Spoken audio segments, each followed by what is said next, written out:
প্রথমবারের মতো এক বর্ষপঞ্জিকায় ২০০-র ওপর ছক্কা হাঁকিয়েছে টাইগাররা। আগের ১২২ ছক্কার রেকর্ড ছাড়িয়ে এবার সেটি থেমেছে ২০৬-এ। তানজিদ তামিম একাই হাঁকিয়েছেন ৪১ ছক্কা। রানের টালিতে সবার উপরে এই ব্যাটার।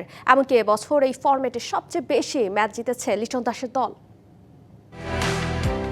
ছক্কা না মারতে পারার তকমা টাইগার ক্রিকেটে বহুদিন ধরেই লেগে আছে। শর্টার ফরম্যাটে এই ব্যর্থতার জন্য সবচেয়ে বেশি সমালোচনাও করা হয়েছে বাংলাদেশকে। তবে চলতি বছর অনেকটা জাদুর মতোই বদলে গেছে চিত্র।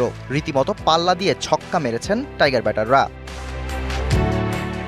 সর্বোচ্চ ওভার বাউন্ডারির রেকর্ড তো ভেঙেছে আগেই, তবে প্রথমবারের মতো এক পঞ্জিকা বর্ষে ২০০ বা তার বেশি ছক্কা মেরে লিটনরা ছুঁয়েছে নতুন মাইলফলক। ১২২ ছক্কার রেকর্ড ছাড়িয়ে সংখ্যাটা এখন ২০৬। টেস্ট খেলুড়ে দেশ হিসেব করলে পাকিস্তান এবং উইন্ডিজের পর তৃতীয় সর্বোচ্চ ছক্কা মেরেছে বাংলাদেশ। তো নতুন এবং ফিরে আসা গ্রাহকদের জন্য নগদে চলছে ক্যাশব্যাক সহ প্রতিদিন হাজারো উপহার জেতার সুযোগ। হবে আশা আর ফেরা, সারপ্রাইজ সেরা।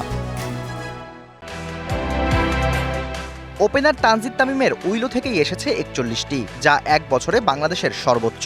৩৪টি মেরে দ্বিতীয়তে আছেন ইমন। ২০৬টির মধ্যে টপ অর্ডারের ৪ ব্যাটার তানজিদ, ইমন, লিটন এবং সাইফ মিলেই মেরেছেন ১২৭টি।